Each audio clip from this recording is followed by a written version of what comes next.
We have the story that Comrade Yerima Shettima, the national president, Arewa Youth Consultative Forum, AYCF, has urged President Bola Tinubu-led government to be more sensitive to the plight of Nigerians and introduce favorable policies.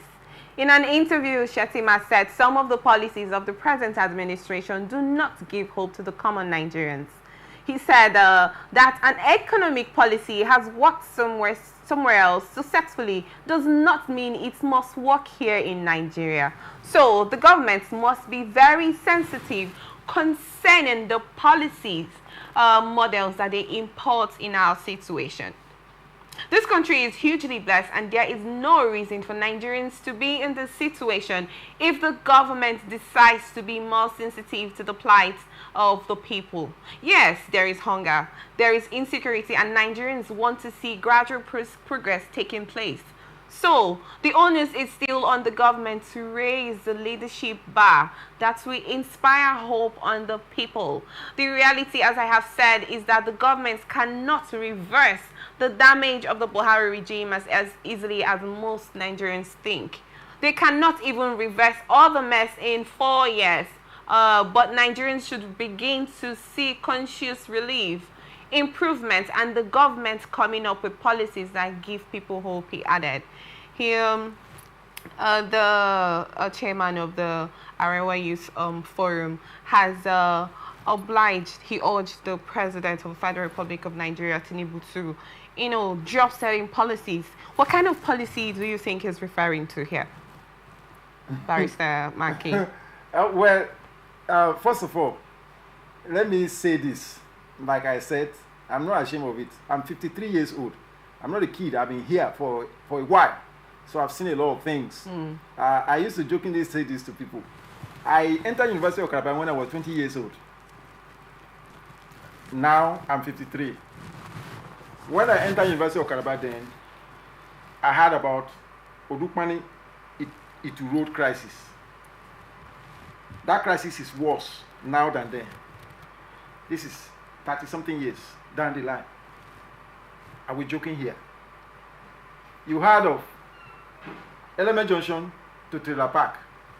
RCC is on that road dancing the Makaba dance or Agaba dance. Construction, construction Agaba dance they are doing there. That is a road that can be done under 1 month to completion.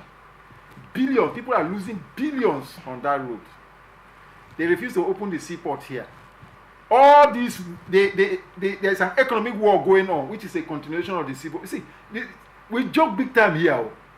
Take it from me. We joke big time here. We're a joker. We're a huge joker. So, I asked earlier, what policies do you think Shettima Yerima was referring to that he wants the president to redress? He is a joker.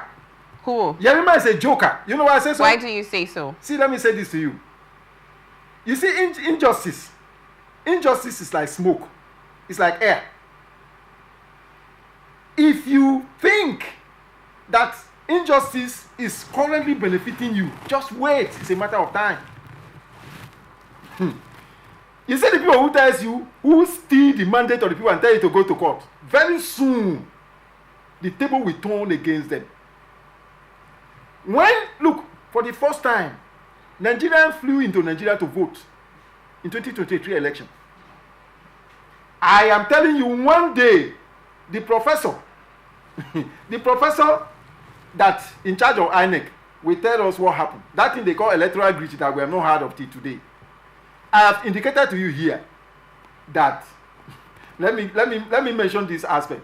Do you know part of the reason why they are pushing this academic agenda is to get more professors? What the politicians do is that they now churn out professors that they use to validate electoral fraud. It's professors they use. They go to the university, bring them, give them some money, then some of them cannot even read the lies they wrote. Now, going to this very issue, Nigeria is one of the most blessed nations under the earth in terms of material and human capacity, resources. I can say that to you. Nelson Mandela in 2007, in an interview with Dr. Hakim Baba, said that, look, that among the nations of the world, that there is none that stood by it than Nigeria. But that he is angry with Nigeria because Nigeria has let itself down, let Africa down, and let the black race down. Do you think that Yerima Shettima has the interest of the country at heart for when he made the statement, or there's something else over it? The statement he made is a reaction, over not what? a response. Over what? See, under adversity intelligence, there's a difference between reaction and response. He is reacting as a result of the pain of the evil economic policy of the government. Now, let me give you a practical example. If Tinubu had good intention, the first thing Tinubu would have done when he came into office would have been to declare state of emergency in the energy sector. Do you understand it? Instead of saying subsidy gone forever, the first thing we have done would have been to declare state of emergency in the energy sector and ask NNPCL to collaborate with the enterprising youth of the oil and gas producing areas who are into parallel refining, to collaborate with them, set up modular refineries, just like what Professor Osibanjo, as acting president, wanted to do under Buhari. Under Buhari, he claimed to be sick there. Then he was flown abroad. He was in London. Then Professor Osibanjo, as acting president, had the opportunity of visiting the oil producing areas and saw the depth and the pain that the people were passing through. And he said, this is not right. And he said the way forward is that the government is going to set up modular refineries as a solution to our problem. Do you know what happened? Suddenly, Buhari became well and returned to Nigeria and shut down the program. So it's a deliberate policy by the government to clamp down on the people. That the government is interested in the suffering of the people. I can say that to you because there's enough wealth in this country. The simple question is this: why is Nigerian government not interested in refining our crude oil locally for the benefit of all Nigerians? The reason is simple.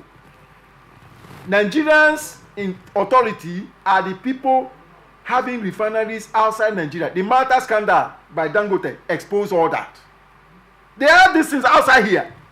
And I've said this, that the only way forward, if today Nigerians rise up and say, look, we don't care who you are. We want the 4 refineries to work. If you don't want the refineries to work, stop importation. I don't want to make certain